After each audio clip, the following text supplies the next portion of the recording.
Assalamualaikum warahmatullahi wabarakatuh. Selamat datang di Bicara Pajak. Bersama saya Faris Sustian. Dalam video kita kali ini, kita akan membahas mengenai PPh orang pribadi, khususnya bagi seorang direktur yang memiliki penghasilan dari beberapa PT ya, sebagai direktur maupun dia memiliki penghasilan dari dividen ataupun bunga dari tempat dia bekerja atau tempat dia menanamkan sahamnya. Nah, silakan disimak pembahasannya berikut ini. Oke, jadi di sini kita akan membahas studi kasus mengenai hal ini. Jadi, eh, katakanlah seorang direktur ya, dia penghasilannya itu dari dua tempat. Dia direktur di semua hal yang ada di sini itu semuanya fiktif ya. Ini hanya ilustrasi semata. Jadi, katakanlah Farsustian gitu, dia memiliki dua penghasilan, dua apa ya? Dia memiliki jabatan direktur di dua tempat ya. Yang pertama adalah di PT Surya Citra Rezeki dan yang kedua adalah di PT Damai Sentosa Selalu. Kemudian dia juga punya penghasilan bunga dari bunga atas piutang pemegang saham PT Damai Sentosa senilai 50 juta dan dia memiliki penghasilan dividen dari Surya Citra Rezeki sebesar 40 juta. Jadi em, di samping dia mendapatkan penghasilan PPh pasal 21 ya, dari sebagai dia sebagai direktur, dia juga punya penghasilan bunga karena misalkan dia meminjamkan modalnya gitu ya, dia meminjamkan uangnya ke PT DSS ini, Damai Sentosa Selalu, kemudian dia mendapatkan imbalan berupa bunga dan di Surya Citra Rezeki dia mendapatkan imbalan berupa dividen. Nah, keterangan tambahannya, penyertaan saham di Surya Citra Rezeki itu senilai 600 juta, sementara kalau di Damai Sentosa Selalu dia penyertaan sahamnya senilai 400 juta. Di samping itu dia memiliki aset berupa rumah senilai 5 miliar harga perolehannya, dan atas penghasilan berupa bunga dari PT Damai Sentosa Selalu tadi, itu sudah dipotong PPh pasal 23 eh, senilai 7.500.000. Di samping itu, dia juga memiliki penghasilan dari di sini, yang tadi ya, gaji, atas gaji di sini, atas gaji Sinar Citra Rezeki, A1-nya ya, A1, setahun itu dia penghasilan netonya senilai 412 juta, dan dari Damai Sentosa Selalu di sini, dia penghasilannya 409 juta ya, di sini. Jadi, em, seperti itu kurang lebih, apa namanya, studi kasus yang kita akan bahas gitu. Nah, yang jadi catatan penting adalah di sini dia sebagai direktur di PT ya, bukan di CV gitu. Artinya penghasilan berupa gajinya nggak masalah gitu ya. Dia tetap akan dipotong pajak pasal 21 dan atas pembebanan biaya seperti ini, pembebanan gajinya itu ya bisa saja dibiayakan gitu. Itu boleh-boleh saja dibiayakan sama seperti karyawan-karyawan lainnya seperti itu. Jadi kalau PT tidak masalah, berbeda dengan CV yang kemarin ya. Kalau CV ketika dia terima gaji, maka penghasilan atas gaji tersebut itu tidak dapat dibiayakan karena dianggap itu sama dengan prive. Nah, kita akan bahas di sini untuk pengisian SPT-nya. Nah, yang jadi catatan selain tadi ya, selain PT, kita akan memasukkan di sini angkanya. Nah, yang menjadi catatan misalkan kita sudah buka aplikasi e-formnya ya. Di sini e-formnya. Yang pertama adalah di lampiran 1770. Jadi kita formulirnya adalah 1770 ya. 1770 sebaiknya gunakan formulir yang ini, jangan yang 1770S karena di sini catatan pengisiannya lebih detail, lebih enak untuk diisi ya gitu. Nah, di formulir 1770 lampiran 4 di sini kita defaultnya biasanya di pembukuan. Nah, sebaiknya ganti dulu ke pencatatan ya. Kalau pembukuan artinya teman-teman harus buat laporan keuangan. Nah, di sini kita pakai pencatatan. Nah, kemudian di kolom harta seperti biasa ya. Jadi di sini silakan diisi nama hartanya tadi. Kan tadi dapat ada 3 harta ya paling nggak ya. Saham, 2 tempat, dan juga eh, rumah di BSD tadi. Nah, kita input di sini dulu sahamnya. Misalkan di sini kita pakai saham.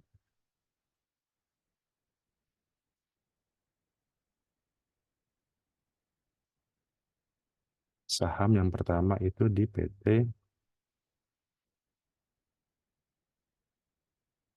Surya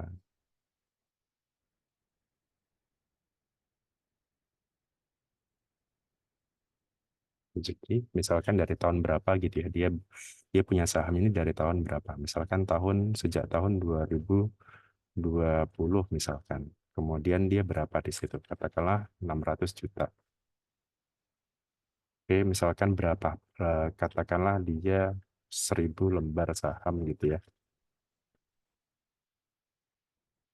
atau sekian persen gitu misalkan, kemudian tambah lagi masih saham seperti tadi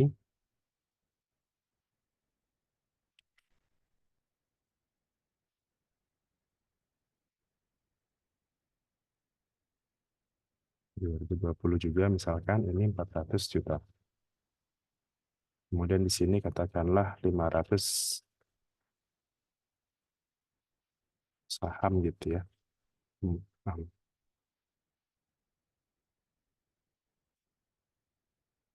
Kemudian yang terakhir kita input di sini aset ya. Aset itu rumah, itu biasanya kodenya adalah 061.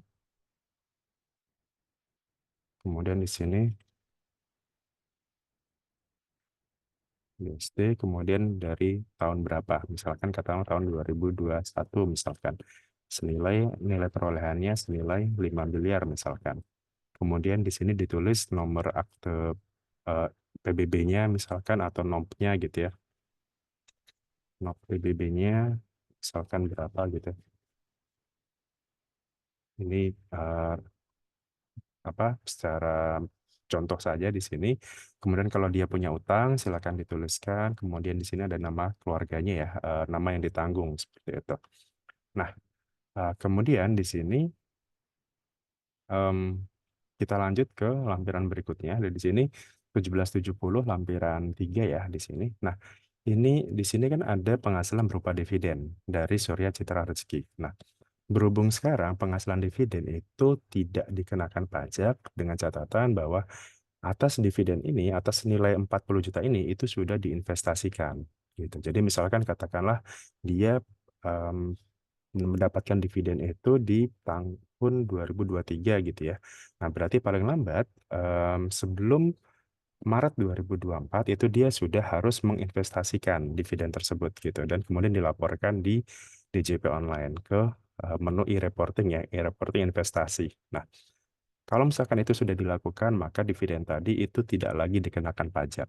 Gitu. Tapi kalau misalkan atas dividen 40 juta ini, itu ternyata tidak diinvestasikan, misalkan dia pakai misalkan untuk kebutuhan sehari-hari misalkan, gitu. Maka dia harus store sendiri, 40 juta ini dia harus store sendiri, kemudian nanti dimasukkan ke sini, di nomor 14. Gitu. Jadi kalau misalkan dia setor sendiri, artinya itu tidak diinvestasikan, maka dia harus memasukkan angkanya ke sini. 40 juta, kemudian pajaknya sendiri itu 10% ya, artinya itu 4 juta. Itu ya eh, dengan catatan tadi ya, kalau misalkan dia tidak menginvestasikan. Tapi kalau dia menginvestasikan, maka ininya tidak dimasukkan ke sini, tapi langsung dimasukkan ke sini. Em, Langsung ke bagian ini ya, boleh dimasukkan ke sini. eh, yang bagian C ya, di bagian C, em, penghasilan lain yang dikecualikan dari objek pajak penghasilan. Jadi bisa dimasukkan ke sini senilai 40 juta. Jadi kalau misalkan dia menginvestasikan dividen ini, maka dia tidak lagi dikenakan pajak gitu. Dan bagi PT Surya Citra Rezeki itu tidak ada lagi kewajiban untuk melakukan pemotongan pajak atas dividen. Karena sekarang secara aturannya itu tidak, mereka tidak potong, tapi ketika memang itu tidak diinvestasikan, maka si orang pribadinya, si penerima dividen itu dia harus setor sendiri. Nah, kurang lebih seperti ini ya untuk pelaporan dividen yang diterima direktur ya, yang diterima direktur atau komisaris atau pemegang saham ketika dia terima dividen. Jadi tinggal dimasukkan saja ke eh, lampiran 3 ya di sini, di bagian B, kemudian nomor 6C di sini. Itu untuk yang dividen ya. Gitu. Nah, kemudian berikutnya kita lanjut ke lampiran 2. Nah, lampiran 2 ini adalah lampiran untuk kredit pajak.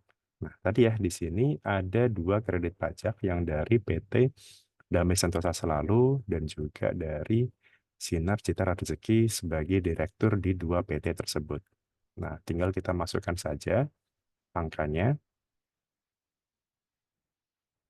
kita tambah di sini. Misalkan ini NPWP-nya ya, NPWP dari Sinar Citra, nama dulu,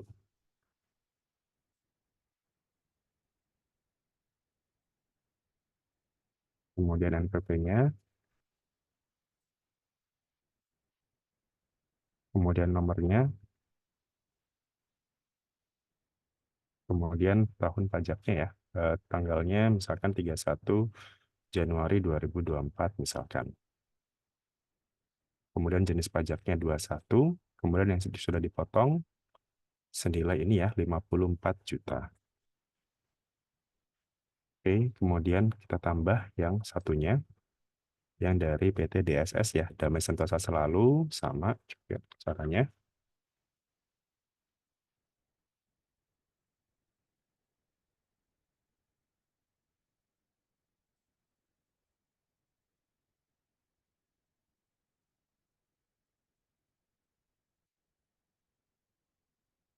Oke, kemudian tahun tanggalnya sama dengan yang tadi misalkan, kemudian pasal 21 juga.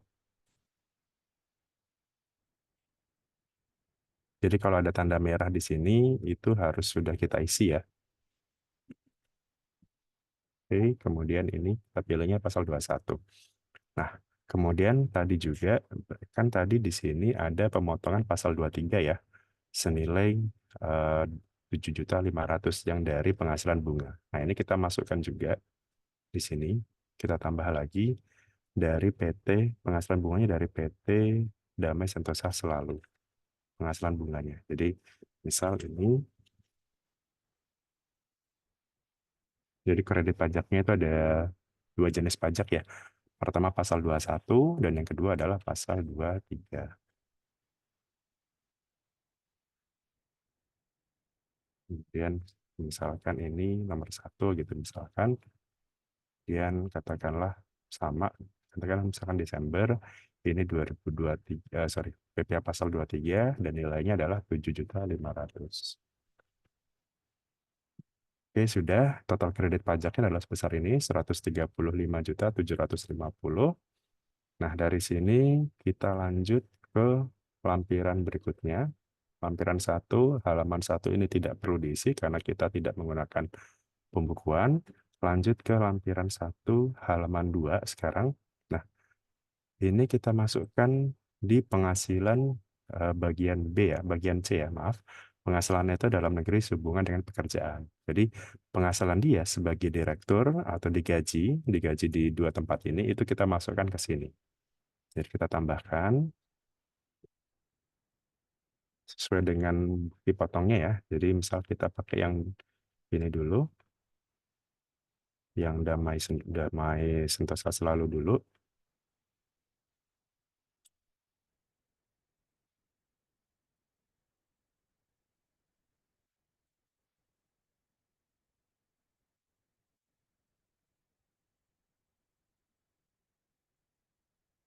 Kemudian penghasilan brutonya ya, kita di sini catatannya adalah penghasilan bruto misalkan 500 juta. Kemudian pengurangnya di sini berarti 7 juta. Pastikan di sini angkanya sudah sama ya, penghasilan neto yang ada di sini dengan yang ada di bukti potong di nomor 12. Bukti potong nomor 12 pastikan sudah sama-sama 493 juta. Kemudian tambah lagi di sini yang dari Surya Citra Rezeki.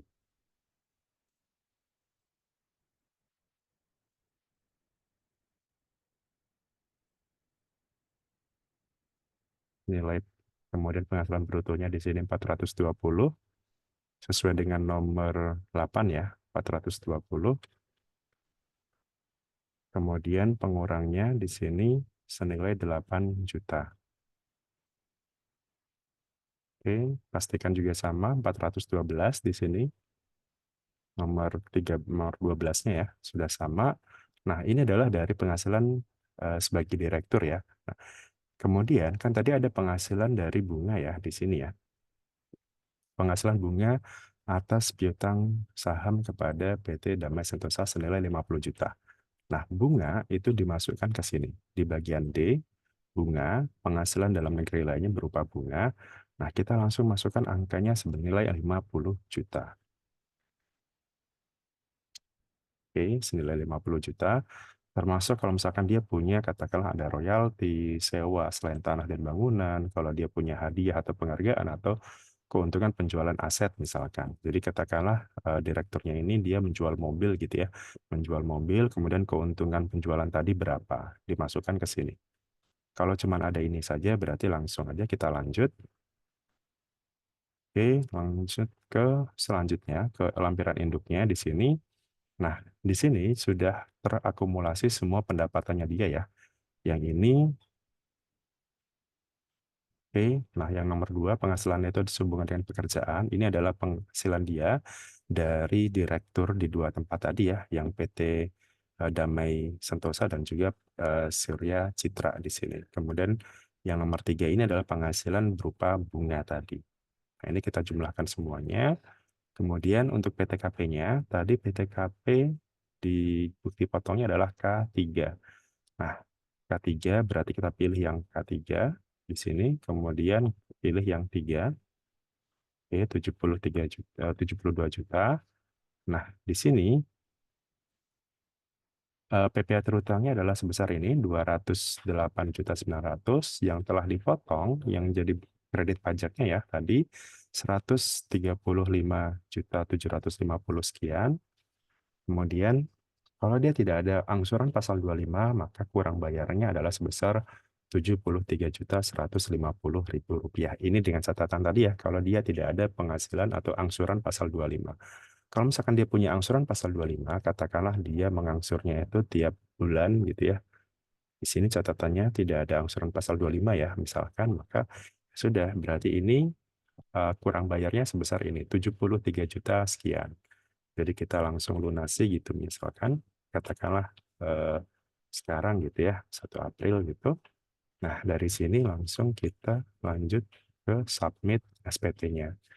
Nah, lampirannya ini ya kita bisa bukti potong tadi ya, bukti potong tadi yang kita upload ya ke sini, atau mungkin laporan catatan eh, keuangannya misalkan, atau mungkin penghitungannya juga boleh ya. Intinya di sini rekapitulasi penghasilan bruto, atau misalkan di sini ada bukti potong. Jadi minimal harus yang diupload adalah harus satu ya, satu PDF gitu ya.